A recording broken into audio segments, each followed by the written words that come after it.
নমস্কার বন্ধুরা, rear view mirror চ্যানেলে আপনাদের সবাইকে স্বাগত জানাই। আজ আমি আপনাদেরকে কোকোনাট চিকেন বা নারকোল মুরগি বানিয়ে দেখাবো। খুব সহজে হয়ে যায় এই সুস্বাদু চিকেনের রেসিপিটা, খুব কম উপকরণ লাগে। কিভাবে এই রেসিপিটা বাড়িতে বানাবেন আর সবাইকে তাক লাগিয়ে দেবেন, সেই রেসিপিটাই আজকে আমি আপনাদেরকে শেখাবো। সবার আগে একটা অনুরোধ সবার কাছে, প্লিজ আমার চ্যানেলটা সাবস্ক্রাইব করে নেবেন। একটা সাবস্ক্রাইবের জন্য কিন্তু কোনো রকম কোনো টাকা লাগে না। চলুন রেসিপিটা শুরু করা যাক। আমি এখানে 500 গ্রাম উইথ বোন চিকেন নিয়ে নিয়েছি বা মুরগির মাংস নিয়ে নিয়েছি। আর যেহেতু নারকোল মুরগি বা কোকোনাট চিকেন, তাই নারকোল তো লাগবেই। আমি এখানে একটা ছোট নারকোলের হাফ মালা নারকোলের দুধ বানিয়ে রেখে দিয়েছি। মোটামুটি 100 ml এর মতো রয়েছে। একটা বড় পেঁয়াজকে স্লাইস করে কেটে নিয়েছি। আর একটা বাটা মশলা নিয়েছি, সেটা 10 কোয়া রসুন, 1.5 ইঞ্চি আদা, 5টা লবঙ্গ, 2টো ছোট এলাচ আর 1/2 ইঞ্চি দারচিনি আমি একসাথে পেস্ট করে নিয়েছি। বেসিক মশলা এটাই লাগছে বা উপকরণ এটাই লাগছে। বাকি কি উপকরণ আমি ব্যবহার করছি সেটা আমি আপনাদেরকে পরবর্তী রান্নায় দেখাচ্ছি। এখানে আমি মাংসটার মধ্যে সমস্ত উপকরণ 1 টিস্পুন করে দিচ্ছি। 1 টিস্পুন লবণ দিলাম, 1 টিস্পুন হলুদ গুঁড়ো দিলাম, 1 টিস্পুন জিরে গুঁড়ো দিলাম, আমি কিন্তু ধনে গুঁড়ো দেবো না, আর 1 টিস্পুন শুকনো লাল লঙ্কার গুঁড়ো দিলাম। এবার যে আদা রসুন গরম মশলার পেস্টটা করে রেখেছিলাম সেটার থেকে 1/2 টিস্পুন দিয়ে দিলাম। আর 2 টেবিল চামচ সাদা তেল দিয়ে খুব ভালোভাবে কিন্তু চিকেনটাকে ম্যারিনেট করব। চিকেনটা ম্যারিনেট করে মোটামুটি 15 মিনিটের মতো আমি রেখে দিয়েছিলাম। 15 মিনিট পর আমি ইন্ডাকশানে কড়াই বসিয়ে দিয়েছি। কড়াইতে আমি এখানে 3 টেবিল চামচ সাদা তেল ব্যবহার করছি। রান্নাটা সাদা তেলেই করবার চেষ্টা করবেন, খুব ভালো লাগবে খেতে। তেলটা গরম হয়ে যাওয়ার পর আমি বেশ কিছুটা কারি পাতা দিয়েছি।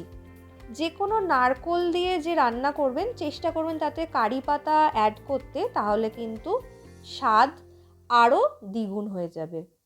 কারি পাতাটা হালকা নাড়াচাড়া করে আমি যে পেঁয়াজটা কুচিয়ে রেখেছিলাম সেই কুচো পেঁয়াজগুলো আমি দিয়ে দিলাম।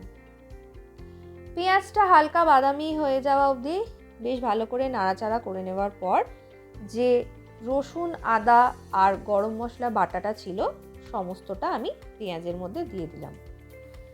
রসুন আদা বাটার নিজস্ব একটা কাঁচা গন্ধ আছে, সেটা যতক্ষণ না চলে যাচ্ছে ততক্ষণ কিন্তু বেশ ভালোভাবে আমি মশলাটা ভেজে নেব বা কষে নেব।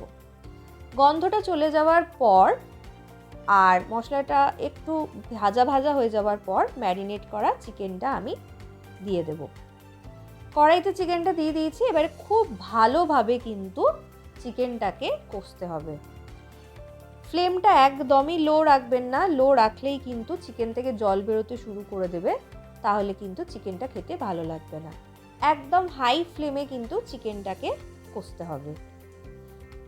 বেশ ভালো করে যখন কষা হয়ে যাবে দেখবেন চিকেনটার থেকে কিন্তু জলটা পুরো শুকিয়ে গেছে, যেটুকু জল বেরিয়েছিল, আর চিকেনটা পুরো ভাজা ভাজা হয়ে যাবে।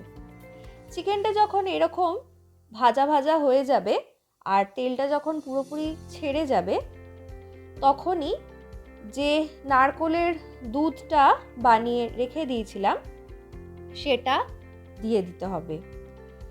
আপনারা যদি চান আমার মতো বাড়িতে এরকম নারকোলের দুধটা বানিয়ে ফ্রেশ নারকোল থেকে করতে পারেন, আর যদি না চান তাহলে মার্কেটে খুব ইজিলি পাওয়া যায় নারকেলের দুধ, সেটা কিনেও আপনারা দিতে পারেন, ব্যবহার করতে পারেন। নারকেলের দুধটা দিয়ে দিয়েছি। খুব ভালো করে কিন্তু এবার মিশিয়ে নিতে হবে। বেশ ভালোভাবে সমস্ত মাংসটার সাথে নারকেলের দুধটা মিশিয়ে নেব।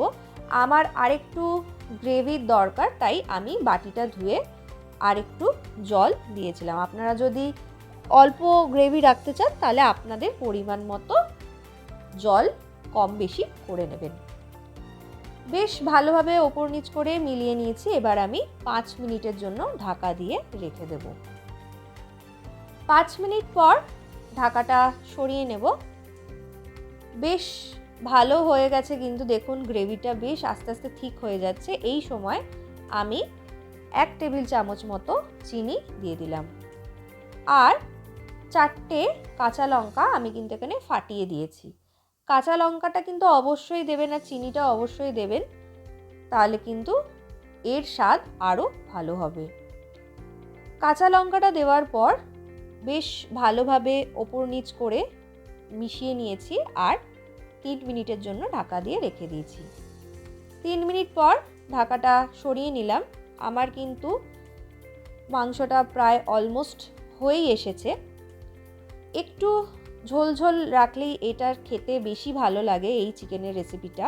যদি আপনারা আরেকটু গ্রেভিটা ঘন চান তাহলে আপনারা ঘন করে নিতে পারেন। এবার আমি এতে বেশ কিছুটা ধনেপাতা কুচি দেব।